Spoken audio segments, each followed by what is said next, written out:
Allez, cette question à présent. Quelle alternative à la réforme des retraites en version Macron? Eh bien, la gauche a désormais son idée. Bonjour Marc Vigneault. Bonjour David.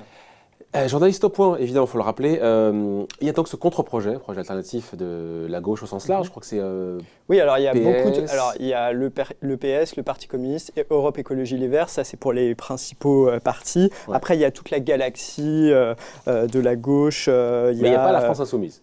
Non, il n'y a pas la France insoumise, il y a une partie de la France insoumise en fait avec Clémentine Autain, mais la France insoumise aurait un projet encore plus radical, je pense, donc c'est pour ça qu'en tout cas elle n'a pas signé pour l'instant. Ouais. Donc voilà, projet commun qui a réussi à fédérer donc encore une fois beaucoup de partis de gauche, et pour eux leur idée c'est de dire voilà, il y a d'autres choix qui sont possibles, et là effectivement on a envie de les entendre.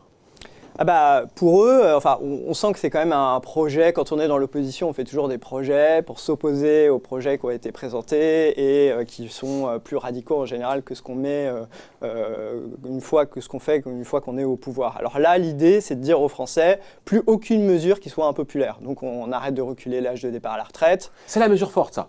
Pas de mesure d'âge, pas besoin de travailler plus. Pas de mesure d'âge, et même on va reculer l'âge de départ via une mesure un peu technique, c'est l'abaissement de l'âge auquel on peut partir sans décote, c'est-à-dire aujourd'hui 67 ans. Quand on n'a pas toutes ces années de cotisation, il y a l'âge du taux plein, c'est 67 ans. Donc cet âge serait diminué pour permettre à beaucoup de gens de partir plus tôt. Génial. Voilà, mais en même temps, bon, ce qui est marrant, c'est qu'on peut noter qu'il y a beaucoup de gens qui ont fait des études longues, donc des cadres là-dedans qui bénéficieraient de cette mesure. Et alors certes, il y a des gens qui auraient des carrières hachées. C'est vrai, pour ceux qui rentrent tard sur le marché du travail parce qu'ils ont, voilà. ils ont eu des études longues, là pour le coup, c'est vrai que cette mesure-là serait au bénéfice des cadres en partie, mais aussi ceux qui ont des carrières hachées, il faut le reconnaître, donc ça serait favorable, c'est une mesure sociale. Mais donc plus aucune mesure d'âge, pas de mesure de baisse de pension, voire des mesures d'augmentation des pensions. Règle d'or au profit des retraités, c'est quoi ça, cette règle d'or? Alors la règle d'or, c'est que on aura le même niveau de vie quand on est à la retraite et quand on est en activité. Alors aujourd'hui, c'est le cas, hein, les retraités ont à peu près la parité de niveau de vie, voire un peu plus élevé.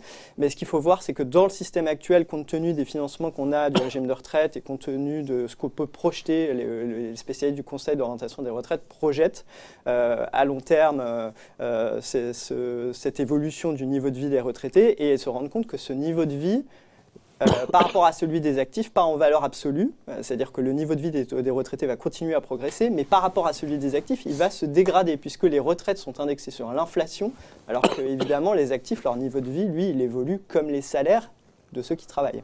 Et donc, à long terme, les retraités vont avoir un niveau de vie qui va se dégrader par rapport à celui des actifs. Et donc la gauche propose d'inverser cette tendance et de garantir que les niveaux de vie des actifs, des retraités, soient toujours égal à celui des actifs. Donc notamment en réindexant les pensions, non plus sur l'inflation, mais sur les salaires. Exactement. Et donc ça va coûter très cher à long terme et ça veut dire qu'il faut augmenter considérablement les dépenses de retraite. Voilà. Par rapport au PIB. Autre chose, des mesures sur la prise en compte de la pénibilité, en allant plus loin que ce qui est aujourd'hui pris en compte. Voilà, alors ça c'est plus classique, mais ils veulent revenir sur remesurer les 4 critères qui ont été supprimés en 2017 et élargir assez considérablement toute la prise en compte de la pénibilité, diminuer les seuils d'exposition aux facteurs de pénibilité pour pouvoir inclure beaucoup plus de gens qui puissent partir beaucoup plus tôt.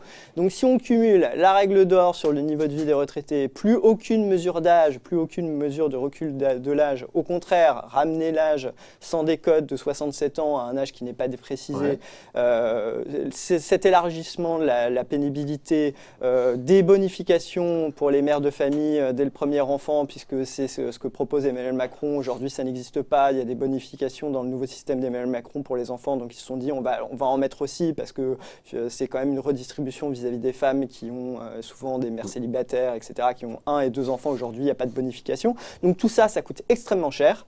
Et il y a une solution très simple pour financer tout ça, c'est d'augmenter massivement la fiscalité sur le capital. Ouais. On va en parler juste pour clore dans les droits nouveaux qui sont offerts. Pension minimum aussi, qui serait, pour le coup, aujourd'hui on est un peu en dessous de 1 000 €, 950 € je crois. Pension minimale, on serait au niveau du SMIC. Alors, ça serait 100% du SMIC. Emmanuel Macron a promis, là encore, on prend la mesure sociale affichée par la réforme d'Emmanuel Macron et puis on l'augmente beaucoup. Voilà, donc ça sera 100% du SMIC. Donc, il va falloir que, encore une fois, les pensions soient réindexées sur les salaires, puisque, enfin, en tout cas, tous les petites pensions qui sont indexées sur l'inflation, il va falloir les indexer sur les salaires pour qu'elles suivent l'évolution du SMIC. Bon. Et donc, avec ça, certains diront, d'ailleurs, vous l'avez écrit dans le point aujourd'hui, c'est open bar tout ça, non? Bah, c'est un petit peu open bar, mais il y a ce que je commençais à dire, c'est que c'est... Mais on fâche personne, attends, mais on fâche personne avec ça. Ah bah, c'est que des mesures sociales, c'est que des mesures voilà, qui peuvent séduire tout le monde. C'est vrai que quand on voit ça, on se dit bah, c'est super, il n'y a plus besoin de travailler plus longtemps, de pouvoir profiter de ma retraite plus longtemps, il y a des mesures sociales, ceux qui ont des métiers pénibles, on va leur permettre de partir beaucoup plus tôt. Et moi je signe, c'est génial, là. Il faut signer où là? Bon, alors on se demande pourquoi le Parti Socialiste n'a pas proposé, qui est dans les signataires, n'a pas fait ça quand il était au pouvoir. Hein. La dernière réforme de François Hollande, quand même, allonge la durée de cotisation nécessaire pour avoir une retraite à taux plein. Donc en gros, c'est faire exactement l'inverse, puisque l'âge sans décote est à 67 ans, c'est faire exactement l'inverse que ce qu'avait fait François Hollande. Donc on revient sur une mesure de François Hollande. Moi, ce qui m'intéresse, c'est l'addition, parce qu'encore une fois... L'argent gratuit, on le sait bien, ça n'existe pas. Donc, alors, ouvrir tous ces nouveaux droits, génial. Alors, c'est pas très chiffré, hein, tous ces nouveaux droits, ça chiffre en dizaines de milliards d'euros, mais évidemment, là, sur le financement, c'est pas très précis. Alors, comment on finance ça? Donc, il y a une facture à payer, une addition qui est un peu salée quand même. Hein. Oui, l'addition est très salée, donc l'addition n'est pas très précise, mais en face, on dit qu'on va trouver des ressources massives. Alors, comment on finance tout ça pour la gauche au sens large, donc par PS, les Verts et le Parti communiste? Une augmentation massive de la fiscalité du capital, donc on revient à ce qui est arrivé sous François Hollande, à savoir travail capital taxé de la même façon. Oui, et encore, on suggère, c'est pas extrêmement formulé de façon très précise, mais on suggère qu'on pourrait aller même plus loin, qu'il faut faire participer tous les revenus financiers, qu'il faut taxer beaucoup plus les dividendes, enfin toutes les mesures en gros dont les Français vont penser, c'est pas moi, c'est les riches, donc, et puis les riches, c'est pas grave, ils ont de l'argent pour payer. Donc ça, alignement de la fiscalité du capital sur celle du travail, voire plus. On va demander aux cadres très bien payés de payer des cotisations qui ne généreront pas de droits pour eux-mêmes à la retraite. Ce qui est déjà le cas dans le projet de réforme version Macron, 2,8% au-delà de 10 000 euros par mois. Oui, mais alors dans le projet d'Emmanuel Macron, cette cotisation, elle existait déjà, sauf qu'elle est un peu relevée. Elle passe de 2,30% à 2,81%. Et là mais avant, actuellement, il y a des cotisations qui génèrent des droits pour des cadres. Voilà, donc ça leur sert de très bonne retraite. Donc là, le Parti Socialiste et les autres partis associés à cette note disent on va garder ces cotisations, mais en plus, on va prendre une partie de ces cotisations, on dira qu'elle ne générera pas de droit à la retraite par répartition. Donc en gros, c'est une taxation supplémentaire sur le revenu des plus aisés.